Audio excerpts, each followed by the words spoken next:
नमस्कार दोस्तों, जसीरेक में आप सबका हार्दिक स्वागत है। तो आपने शुक्रवार को एक गैप डाउन होता हुआ देखा और दोस्तों उसके बाद एक अच्छी खासी रिकवरी आती हुई भी आपको मार्केट में दिखाई दी है। अब शनिवार की छुट्टी है और रविवार को भी हम ओपन होंगे। कुछ लोग कहेंगे कि साहब सीधा सोमवार को नहीं साहब, रविवार को भी हम ओपन हो रहे हैं, संडे को भी ओपन हो रहे हैं, because Sunday that is 1 February 2026 we have our union budget to be presented by the Finance Minister of India, that is Mrs. Nirmala Sitharaman. Nirmala Sitharaman ji जो हैं वो वित्त मंत्री हैं। वो पेश करेंगी केंद्रीय बजट 2026, जो कि होगा 1 फरवरी 2026 को, यानी कि रविवार वाले दिन। और इसका समय जो है वो लगभग 11 बजे के करीब ये बजट भाषण शुरू होगा और पार्लियामेंट में होगा। लोकसभा और राज्यसभा के दोनों सदनों की मीटिंग में ये पेश किया जाएगा।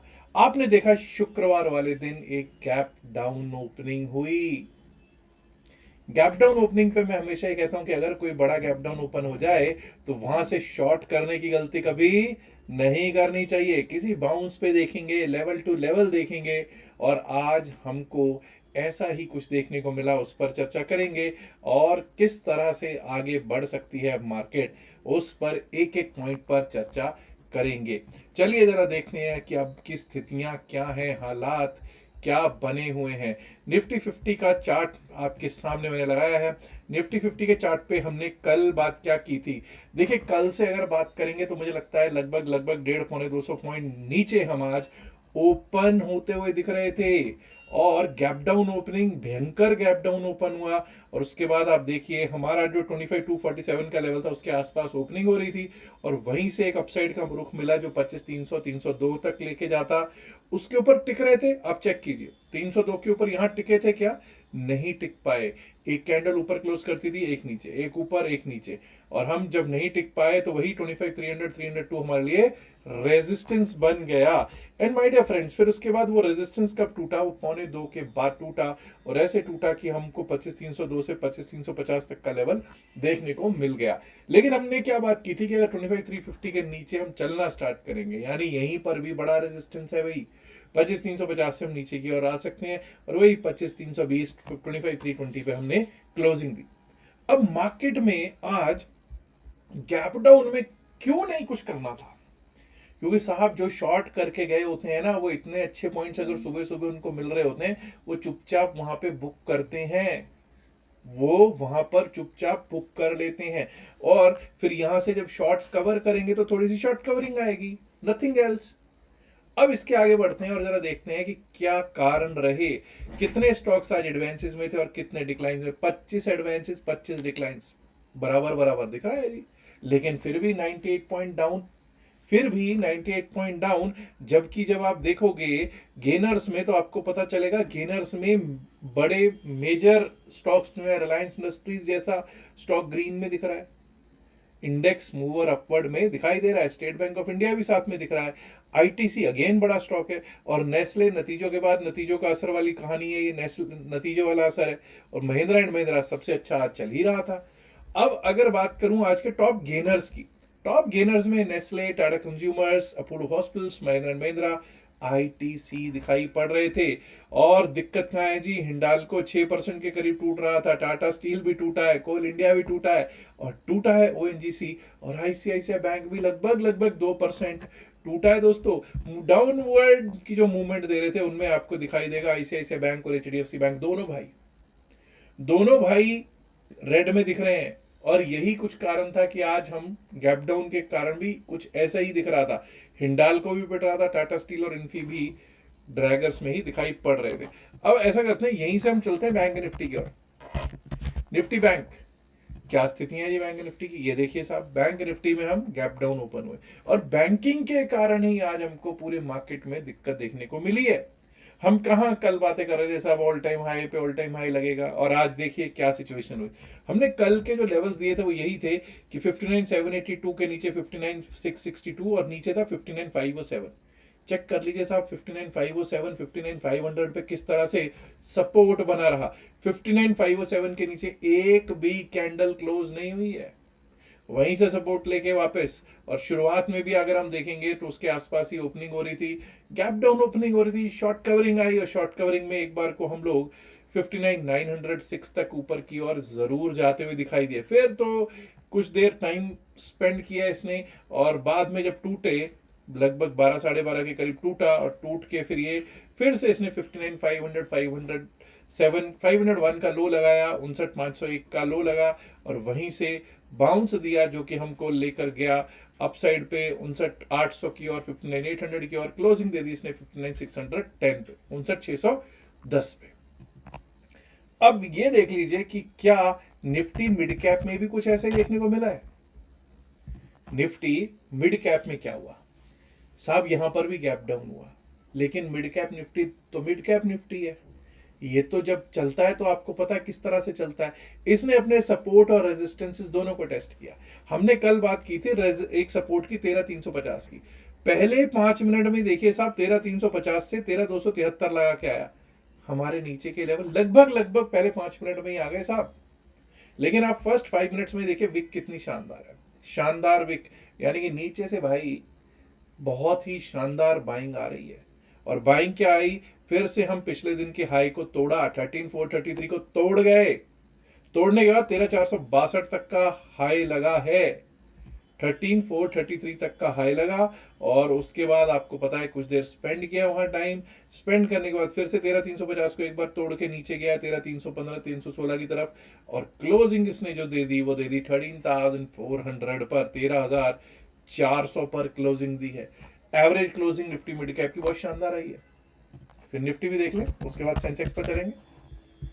निफ्टी फाइनेंशियल सर्विसेज, तो भाई क्या सीन है निफ्टी फाइनेंशियल सर्विसेज इंडेक्स का, चेक कर लो। क्या करना था, कोई भी बाउंस पे सेल आना था, आज आ गया वो 27,400 के नीचे, 398 के नीचे जाएंगे तो डाउन साइड के बारे में सोचेंगे, सपोर्ट पे अपसाइड, ऊपर से डाउन, सपोर्ट रेजिस्टेंसेस का सारा आज काम हुआ, इसमें खेला ही वो हुआ है, आपके सामने चेक कर सकते हैं आप एक एक पॉइंट। आप ये देखिए जहां 3 ब्लैक क्रोज आए नीचे आ गया, ठीक है जी, और नीचे वही 27,300 27,329 किस तरह से सपोर्ट बना रहा वो भी आप लोगों ने देखा। अब जरा बात कर लेते हैं सेंसेक्स पर, BSE सेंसेक्स, ये लीजिए साहब सेंसेक्स, बड़ा गैप डाउन, बड़ा गैप डाउन हुआ। हम लोगों की बातचीत क्या हो रही थी कि भाई 82,000 बहुत अच्छा सपोर्ट है, 82,000 अच्छा सपोर्ट है, और जहां तक मुझे लगता है कि मैंने ये लेवल जो है ना बड़ा ही इंपॉर्टेंट मैंने बताया कि भाई 81,988 जो है बहुत अच्छा सपोर्ट है, उसके नीचे अब ओपन हो रहे हैं, यानी कि जो शॉर्ट्स जहां पे लोगों ने कवर करने थे वहां तो ओपन ही हो रहे थे, तो जो शॉर्ट कवरिंग तो करेंगे ही ना लोग, जब करेंगे तो भाई शॉर्ट कवरिंग का मूव दिखा, और मूव ने आपको पता है देखो आपके अपसाइड के भी तीनों, मतलब डाउन साइड के थे वैसे तो, लेकिन नीचे से अब जब ऊपर जाएंगे तो अपसाइड के लेवल मानेंगे इसको, तीनों लेवल्स को रिस्पेक्ट किया, 82,183 को रिस्पेक्ट मिला, और 82,183 से जब टूट के नीचे गए भी हैं तो चेक कीजिए वही 81,988 किस तरह से आपको सपोर्ट दे रहा है।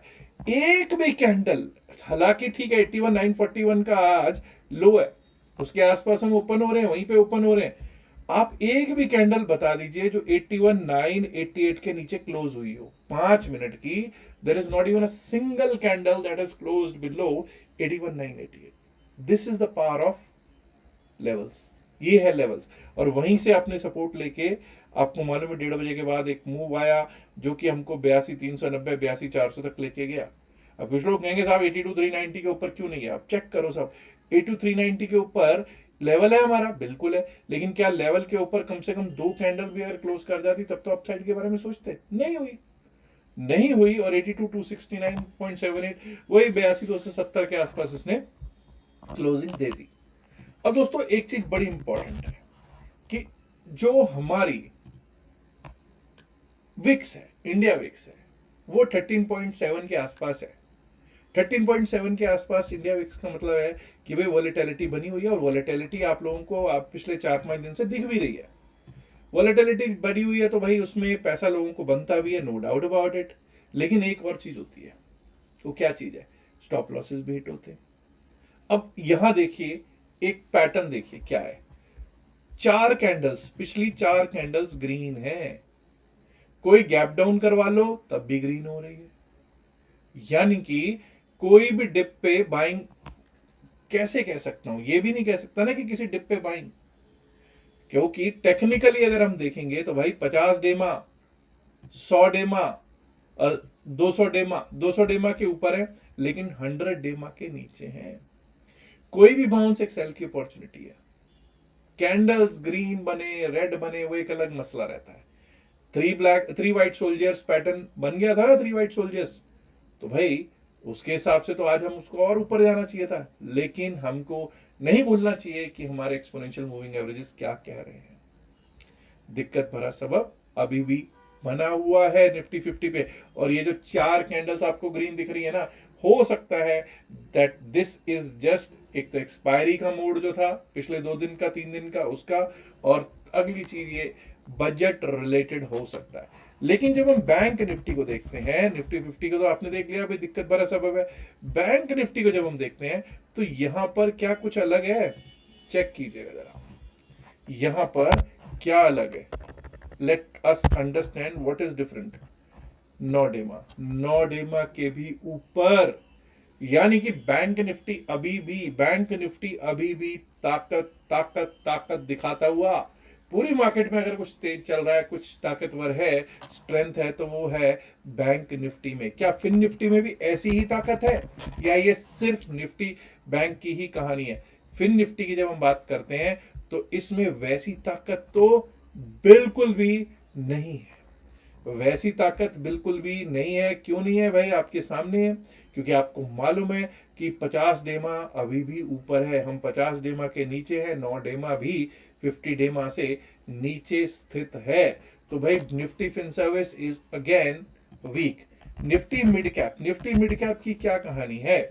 मिड कैप निफ्टी ये लीजिए साहब, कमजोरी बनी हुई है। निफ्टी मिड कैप में जबरदस्त कमजोरी बनी हुई है। 100 डेमा के नीचे, 50 डेमा के नीचे हम लोग बैठे हुए हैं, और 9 डेमा ने क्रॉस ओवर, देखिए बेरिश क्रॉस ओवर दे रखा है 100 डेमा को भी और 50 डेमा को भी।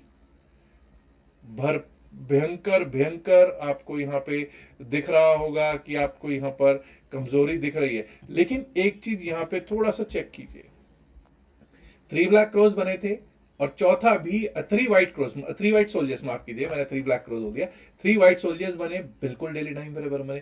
चौथा भी व्हाइट सोल्जर है, बिल्कुल है। लेकिन ये जो चौथा जो है, इसमें और निफ्टी वाले में फर्क क्या है? इसने पिछले दिन के हाई को टेस्ट किया, उसके ऊपर जाके आया, तो यानी कि यहां पर ताकत उससे बेहतर नजर आ रही है निफ्टी 50 से। निफ्टी 50 से ज्यादा बेहतर ताकत नजर आ रही है। क्या सेंसेक्स की भी ऐसी कुछ कहानी है? ये लीजिए साहब बीएससी सेंसेक्स, यहां पर ताकत बहुत ज्यादा अच्छी ताकत नहीं नजर आ रही, क्योंकि आप देख सकते हैं 100 डेमा 50 डेमा के नीचे है, और कहीं ऐसा तो नहीं कि 200 डेमा की स्थितियां आप देख लीजिए क्या है। 200 डेमा कभी तो आपको पता है 200 डेमा के नीचे था, और अभी भी आज भी ये 200 डेमा के नीचे क्लोज होता हुआ दिखाई पड़ रहा है। अब दोस्तों देखते हैं कि निर्मला सीतारमन जी के पिटारे में से इतवार वाले दिन क्या निकलता है। ठीक है, शनिवार वाले दिन मैं लेवल्स जो होंगे इतवार के लिए उनको देने की कोशिश करूंगा, और भी अपने इंसाइट्स जो होंगे बजट पे उन पर भी व्यू दूंगा। लेकिन मुझे कहीं ना कहीं लगता है कि बजट से ज़्यादा इंपॉर्टेंट ये रहेगा कि ट्रंप साहब की कोई खबर तो नहीं आ जाती, ट्रंप साहब तो नहीं कोई न्यूज़ दे देते। वो बहुत फोकस में रखने की ज़रूरत होगी। और वैसे भी आपको पता है जो नतीजे हैं मोटे मोटे तो आ ही चुके हैं, लेकिन उन नतीजों में कुछ ऐसा दमखम तो मुझे कहीं पर भी नहीं लगा है। और market apart from bank Nifty, बाकी सभी इंडाइसेस तो कमजोर ही दिखाई पड़ रहे हैं। दोस्तों एक और बात बता देना चाहता हूं कि अगले शनिवार यानी कि 7 फरवरी 2026 को मुंबई में सेमिनार है। जो भी आना चाहे खुशी से आ सकता है। एंट्री वहां पर ऑन इनविटेशन है, कोई फीस नहीं है, कोई चार्जेस उसके नहीं है। सेमिनार के पूरे दिन का प्रोग्राम होगा, जो भी आना चाहे खुशी से आ सकते हैं। थाने में विट्स शरणम, लेकिन इनविटेशन से ही एंट्री है, तो इनवाइट के लिए रिक्वेस्ट कर सकते हैं। आपको दे रखा होगा Mumbai seminar on crypto currency, WhatsApp कर दीजिए, क्रिप्टो नंबर दे रखा है उस पर कर दीजिएगा, और आपको इनवाइट के लिए रिक्वेस्ट वहां पे भेज दीजिएगा, और इनवाइट आपको मिल जाएगा, प्रोवाइडेड कि सीट्स हों। ठीक है जी। और हाँ, हमारे लिंक से ज़रूर अकाउंट खुलवाइएगा क्रिप्टो करेंसी में, डेल्टा एक्सचेंज से, कॉइन से। Description of the video, pin message of the video में हमने लिंक दे रखा है, तो ज़रूर खुलवाइएगा और इस चीज़ का लाभ लीजिएगा, क्योंकि वहाँ पर जिन जिन लोगों ने भी हमारे अकाउंट से लिंक से अकाउंट खुलवाया होगा, उन्हीं के लिए ही एंट्री है, उन्हीं का ही इनवाइट है। याद रखिएगा, जो भी बातचीत इस वीडियो में की गई है सिर्फ और सिर्फ एकेडमिक पर्पज से की गई, इसका बायसेल की सलाह से कोई लेना देना नहीं है। बायसेल की सलाह के लिए आप अपने फाइनेंशियल एडवाइजर से बात कीजिएगा। और उम्मीद करता हूँ आप ऑलरेडी इस वीडियो को लाइक कर चुके होंगे, नहीं किया तो लाइक कीजिए, शेयर कीजिए इस वीडियो को अपने दोस्तों से ज़्यादा संख्या में। माय डियर फ्रेंड्स, अगर आपने अभी तक जैसे तक चैनल को सब्सक्राइब नहीं किया है दोस्तों, सब्सक्राइब करना तो बनता है ना। शुक्रिया, नमस्कार, धन्यवाद, good luck for Sunday, bye bye.